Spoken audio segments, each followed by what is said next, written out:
वैशाख मास की शुक्ल पक्ष की चतुर्दशी को नरसी चतुर्दशी के रूप में मनाया जाता है। ये दिन इसलिए खास है क्योंकि इस दिन भगवान विष्णु ने अपने भक्त प्रहलाद को बचाने के लिए नरसिंह अवतार लिया था। नरसिंह चतुर्दशी का हिंदू धर्म में विशेष महत्व है। हिंदू शास्त्रों में भगवान नरसिंह को बुराई पर अच्छाई की जीत का प्रतीक माना गया। धार्मिक ग्रंथों में भी भगवान नरसिंह की महानता का वर्णन विस्तार से मिलता है। भगवान नरसिंह आपके दुर्भाग्य को समाप्त करके आपको विजय का आशीर्वाद देते हैं। तो आइए सुनते हैं भगवान नरसिंह की कथा। पौराणिक कथा के अनुसार ऋषि कश्यप और उनकी पत्नी दिति के 2 पुत्र थे। एक का नाम हिरण्यकश्यप और दूसरे का नाम हिरण्याक्ष था। दोनों ही पुत्र ने अपने तप से ब्रह्मा जी को प्रसन्न किया था। इसके बदले में ब्रह्मा जी ने उन्हें अजय होने का वरदान दिया। हिरण्यकश्यप अपने भाई हिरण्याक्ष से भी ज्यादा शक्तिशाली हो गया था। उसने अपनी शक्तियों से तीनों लोकों को जीतना शुरू कर दिया। उसने स्वर्ग पर विजय के लिए अपने भाई हिरण्याक्ष को भेजा। स्वर्ग में हिरण्याक्ष का युद्ध भगवान विष्णु से हुआ और भगवान विष्णु ने वाराह अवतार लेकर हिरण्याक्ष को परास्त कर दिया।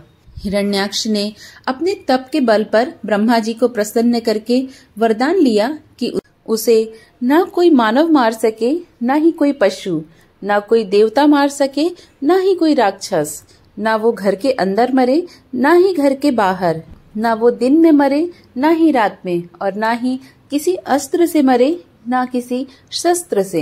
ब्रह्मा जी ने प्रसन्न होकर उसे ये वरदान दे दिया। देवता इस वरदान के कारण हिरण्यकश्यप को हराने में असमर्थ थे। हिरण्यकश्यप का एक पुत्र था प्रहलाद, जो भगवान विष्णु का परम भक्त था। प्रहलाद की भक्ति से हिरण्यकश्यप काफी क्रोधित होता था। हिरण्यकश्यप ने अपने पुत्र को मारने के कई प्रयास किए, लेकिन भगवान विष्णु उसे बचा लेते। हिरण्यकश्यप ने अपनी बहन होलिका के मदद से भी प्रहलाद को मारने की कोशिश की, लेकिन होलिका स्वयं जल गई और प्रहलाद को कोई आँच न आई।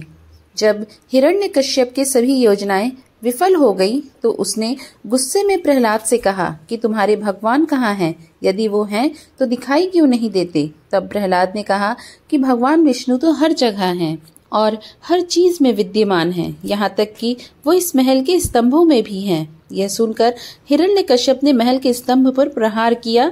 तब एक स्तंभ से भगवान विष्णु नरसिंह के अवतार लेकर प्रकट हुए और फिर भगवान विष्णु ने नरसिंह अवतार में हिरण्यकश्यप का वध कर दिया।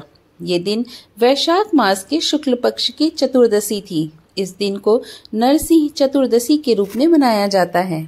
दोस्तों, आशा करती हूँ आपको ये कथा पसंद आई होगी। पसंद आई हो तो लाइक कर दें, चैनल पर नए हो तो चैनल को सब्सक्राइब कर लें, साथ ही नोटिफिकेशन बेल को ऑन कर लें, जिससे मेरे आने वाली वीडियो की जानकारी आपको मिलती रहे। राधे राधे।